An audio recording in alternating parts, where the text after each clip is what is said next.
Hi again. This is part two.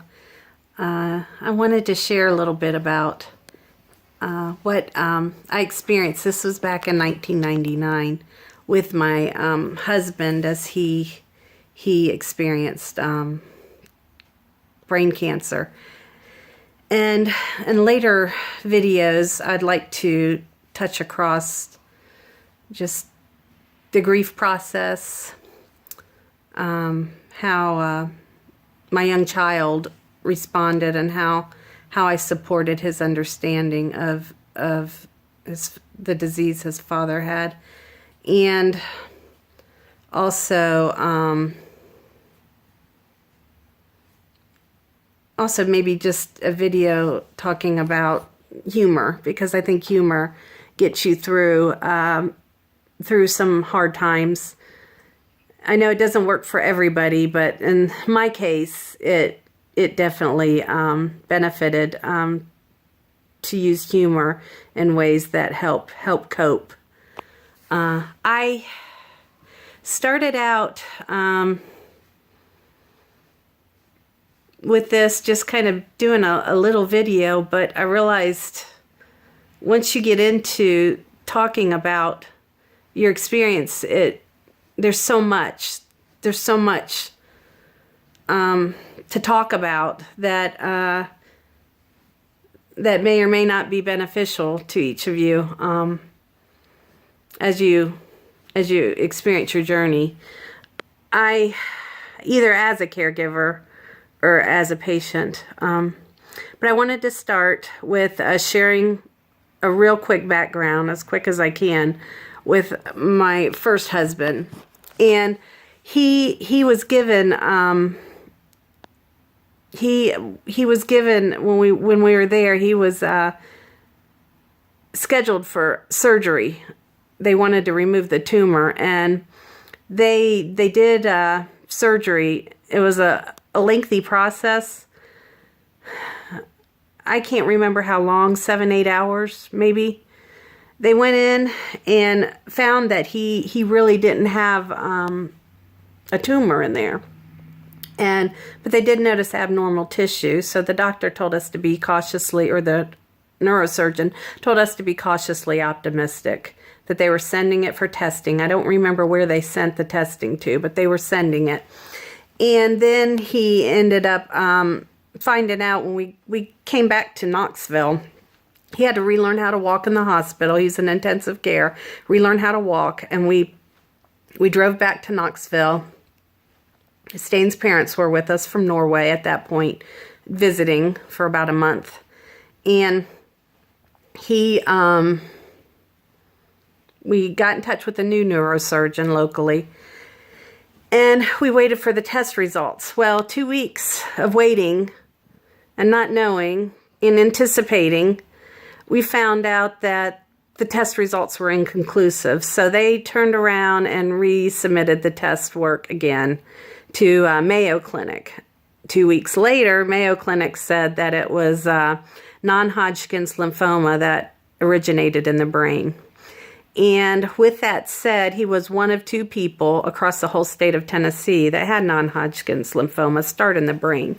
Of course, my mind starts wandering. Him being a commercial pilot and wearing all that headgear, I start thinking, well, maybe it's a radiation from the sun. Maybe it's that headgear you're wearing when you're, flying. And we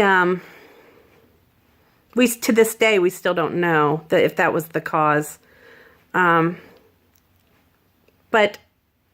the minute, when he first started experiencing the headaches, he brought everything home and didn't tell me. He knew that he would not be going back, he said.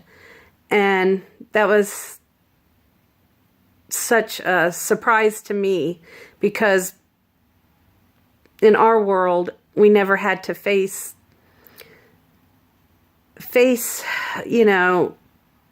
such tragedy that we went through, and thinking that everything would go back to normal.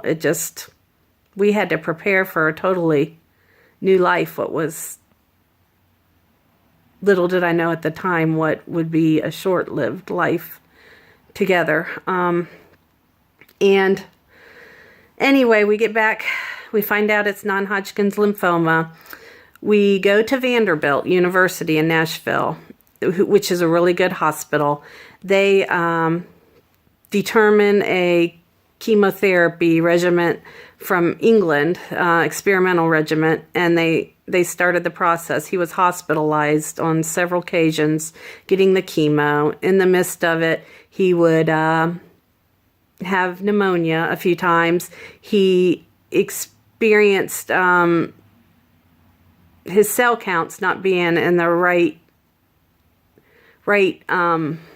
framework that they needed it to get the next chemo. So while I'm trying to work around his chemotherapy, also raising a son, I also had to work on learning how to be flexible, because I realized at that point it wasn't going according to the plan, and sooner or later you have to let go of that control, and I'm a real control freak. So realizing that I have no control over this, a higher power does, and at this point my life's put on hold.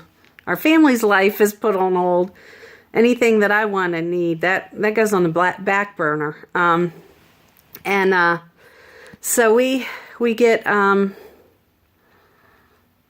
that going. We get the whole chemo going, and then he goes through the chemotherapy.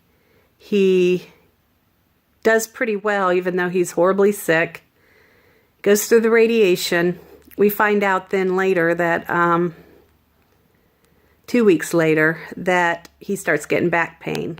His family was in town. I thought, well, he's overdoing it. Fuss at him.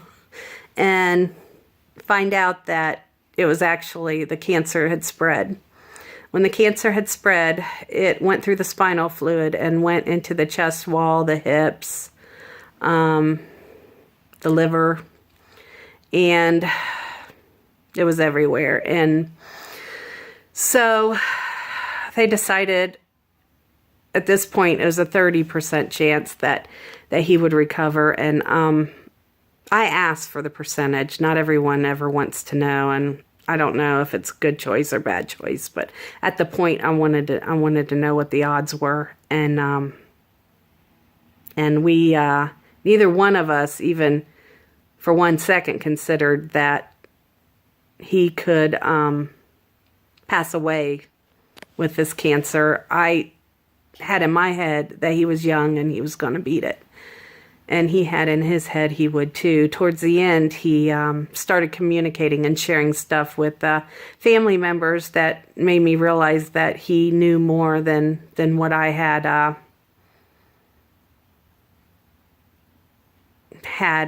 known. That he was trying to prepare everybody if he didn't pull through this, and definitely talked to my dad and other family members about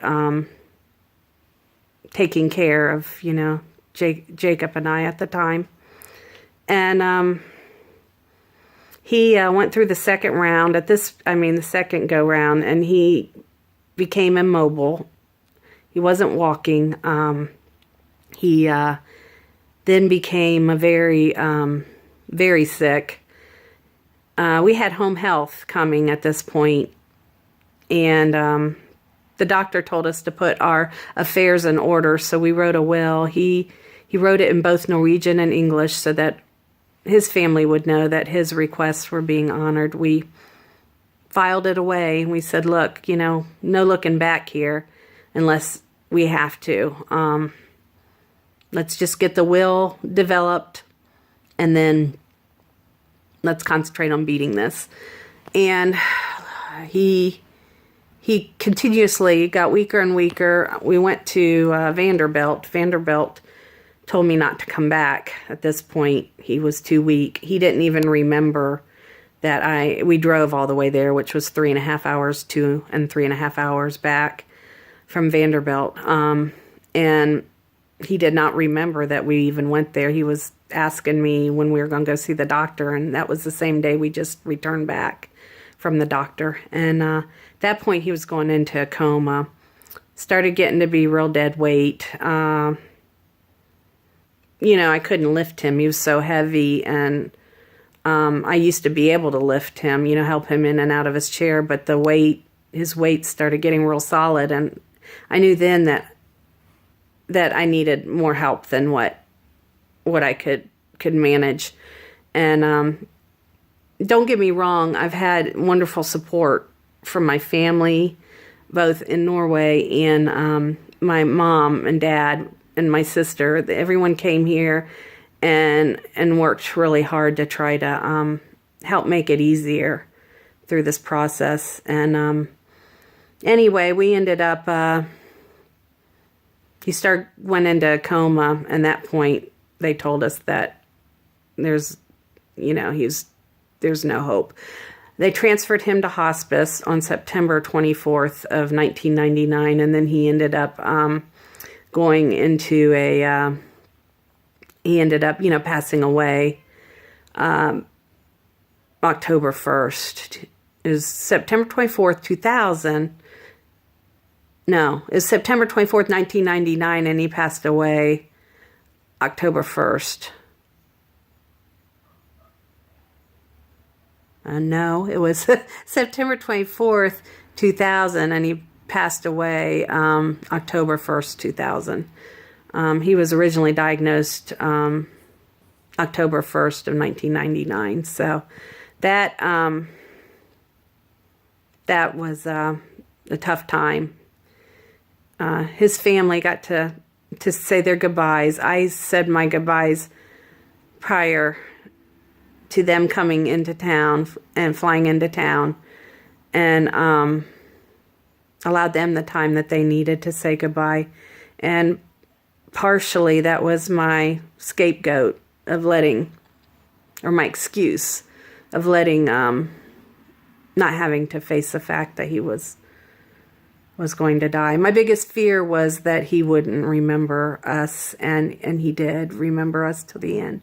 He would squeeze my fingers when he was in a coma and to answer yes. And there was a time that tears came down his face when he was in the middle of his coma. And that pretty much let me know that he gave it his all, and I knew he did. Gave it his all, and he loved his family so much, and that was our way of saying goodbye. So that's the end of his journey, and then I can start a new journey on my situation. But anyway, thank you, and we'll start with the next round. Thanks. Bye-bye.